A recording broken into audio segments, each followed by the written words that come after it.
வணக்கம். நான் doctor J Vignesh Shankar. கழுகனுடைய 40வது வயதுல அது ரொம்ப ஒரு முக்கியமான முடிவு எடுக்க வேண்டிய ஒரு சூழ்நிலையில இருக்குங்க. காரணம் என்ன அப்படின்னா, அதனுடைய அந்த வாய் மூக்கு பகுதி, அதை பீக்ஸ்ன்னு சொல்லுவாங்க, அது ஒரு மாதிரி வளைஞ்சிருங்க. அதனால உணவை கொத்தி சாப்பிட முடியாது. அதனுடைய நகங்கள்லாம் ரொம்ப வீக் ஆயிடுங்க. இறைய அதனால கிரிப்பா பிடிக்க முடியாது. அதனுடைய ரெக்கை உடலோட ஒட்டிக்குங்க. பறக்க முடியாத ஒரு சிச்சுவேஷன்.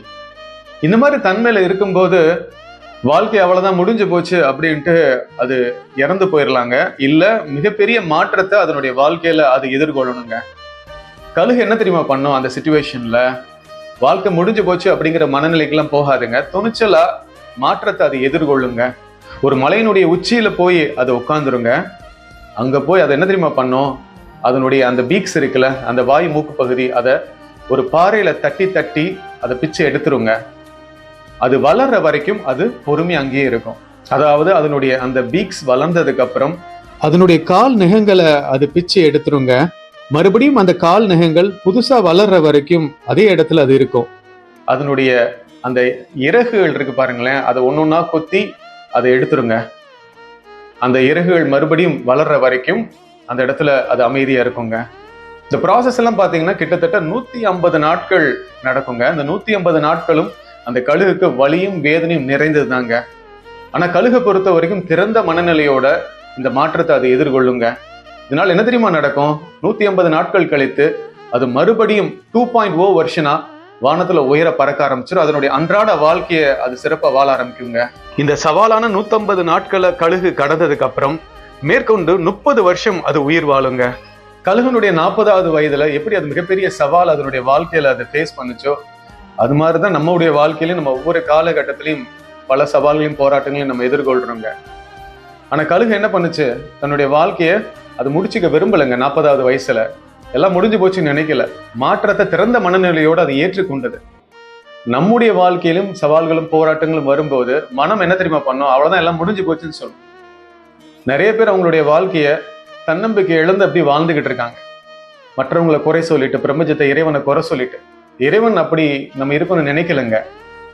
கழுகு எப்படி அந்த 150 நாட்கள் அந்த ப்ராசஸ் திறந்த மனநிலையோடு அதை ஏற்றுக்கொண்டு அடுத்து 2.0 வருஷனா அது தன்னை மாற்றிக்கொண்டு உயர பறக்க ஆரம்பிச்சது. அந்த மாதிரி ஒரு தன்மைக்குள்ள நம்ம வரணும்னு இறைவன் ஆசைப்படுறாருங்க. இப்ப நம்முடைய வாழ்க்கையிலும் ஒரு தோல்வி, அவமானம், இழப்பு, இறப்பு எதனால ஏற்பட்டிருக்கலாங்க. அது ஒரு மிகப்பெரிய சவால் தான், இல்லைன்னு சொல்ல வரல. ஆனா அந்த நேரத்துல ஒரு விஷயத்த புரிஞ்சுக்கோங்க. பிரபஞ்சம் ஏன் இதை அனுமதிக்குது அப்படின்னு, என்ன காரணத்துக்காக இதை அனுமதிக்குது அப்படின்னா, இந்த உலகத்துல இருக்கிற விஷயங்கள்லாம் மாற்றத்துக்கு உள்ளார விஷயங்கள்ங்க. எதுவுமே நிரந்தரமானது, நிலையானதுன்னு கிடையாதுங்க. இப்போ ஒரு குழந்தைகிட்ட விளையாட்டு பொருளை கொடுத்தோன்னு வைங்களேன், அது சந்தோஷமா விளையாடிட்டு இருக்கும். அந்த பொருளை நம்ம எடுத்துட்டோம் அப்படின்னா அழ ஆரம்பிச்சிடுங்க. அதுக்கு உலகமே அந்த விளையாட்டு பொருள் தான்.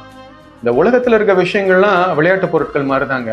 எதுவுமே பர்மனண்டா நம்ம கூட இருக்க போறது கிடையாது. நம்ம அதுல அதிகப்படியான பற்றோட இருக்கிறோம்.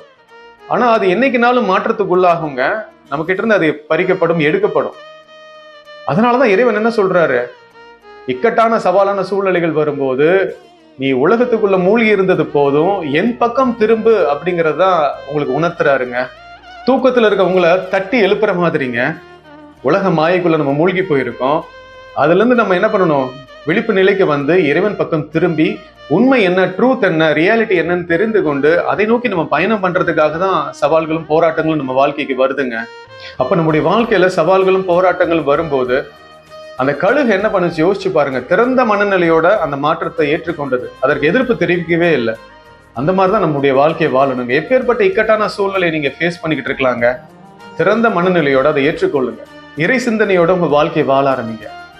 வலியும் வேதனையும் இந்த சூழ்நிலை உங்களுக்கு கொடுக்க தான் செய்யுங்க. ஆனா உங்களுக்கு இப்ப ஏற்படுற அந்த வலிகளும் வேதனைகளும் தான் உங்களுக்குள்ள இருக்கிற தெய்வீக தன்மை வெளிப்படுத்த ஆரம்பிக்குங்க. உங்ககிட்ட இருக்கிற தீய குணங்கள்லாம் நீங்கி தெய்வீக குணங்கள் வெளிப்பட ஆரம்பிக்கும்.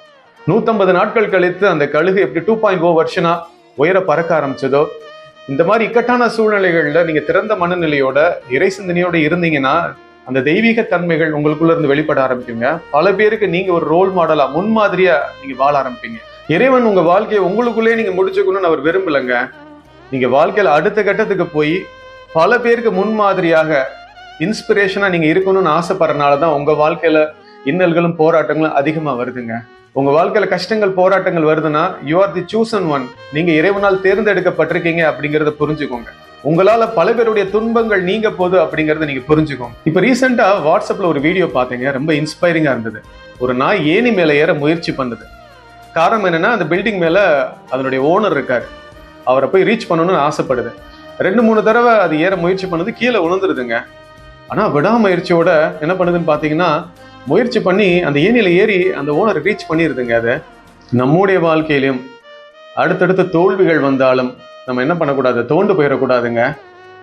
இறை சிந்தனையோட நம்ம தொடர்ந்து நம்ம முயற்சி பண்ணணுங்க. எப்படி அந்த நாய்க்கு ஹவுஸ் ஓனரை ரீச் பண்ணணுங்கிறது ஒரு உத்வேகமா இருந்தது அந்த ஏணியில ஏறுறதுக்கு, அந்த மாதிரி தோல்விகள் அடுத்தடுத்து வந்தாலும் துவண்டு போகாமல் இறை சிந்தனையோட நம்ம தொடர்ந்து முயற்சி பண்ணும்போது நமக்கான இலக்குகளை நம்மளால நிச்சயமா அடைய முடியுங்க. அந்த நாய்க்கு அதனுடைய ஹவுஸ் ஓனர் மிகப்பெரிய உத்வேகமா இருந்தார். அது மாதிரி நம்முடைய வாழ்க்கையில நம்ம இலக்குகள் அடைவதற்கு இறைவன் நமக்கு உறுதுணையா இருப்பாருங்க.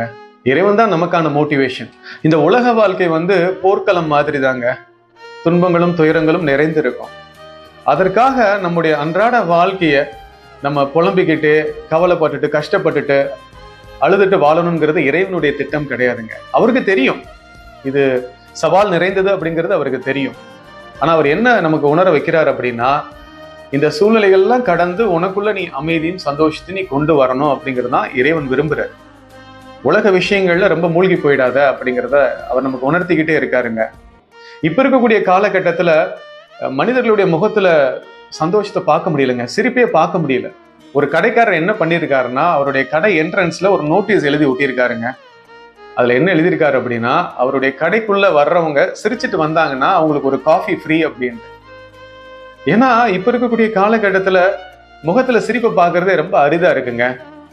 அப்ப அந்த கடைக்காரருக்கே கடைக்கு வர்றவங்க சிரிப்போட சந்தோஷமா வரணும்னு ஆசைப்படும் போது, நம்மளை படைத்த இறைவன் நம்ம கஷ்டப்பட்டுட்டு புலம்பிட்டு இருக்கணும்னு ஆசைப்படுவாரு. அவரும் நமக்குள்ள அமைதியை உணர்ந்து நம்ம சந்தோஷமா சிரிப்போட இருக்கணும்னு ஆசைப்படுவாருங்க. எப்படி குருச்சேத்திர போர்ல அர்ஜுனரோடு பகவான் கிருஷ்ணர் உறுதுணையா இருந்து அந்த போர்ல ஜெயிக்க வச்சாரோ, நம்முடைய வாழ்க்கைங்கிற போர்க்களத்துல இறைவன் நம்ம கூட உறுதுணையா இருந்து நம்மளையும் ஜெயிக்க வைப்பாருங்க. அர்ஜுனர் குருச்சேத்திர போருக்கு முன்னாடி தன்னை இறைவன் கிட்ட அர்ப்பணிச்சிட்டாருங்க. இந்த வாழ்க்கைங்கிற போர்க்களத்துல நம்ம ஜெயிக்கணும் அப்படின்னா நம்மளும் இறைவன் கிட்ட நம்மளை முழுமையா அர்ப்பணிக்கணுங்க. அதுக்கு நம்ம செய்ய வேண்டிய விஷயம் என்ன தெரியுமா? இறைவன் கிட்ட ஆத்மார்த்தமான ஒரு பந்தத்தை நம்ம உருவாக்கணுங்க. இறைவன் நான் சொல்றது சோர்ஸ் எனர்ஜிங்க. அந்த இறை சக்தி தண்ணீர் மாதிரிங்க. தண்ணீரை எந்த பாத்திரத்துல ஊத்துனாலும் அந்த வடிவமா மாறிடும். அந்த மாதிரிதாங்க இறை சக்தியும்.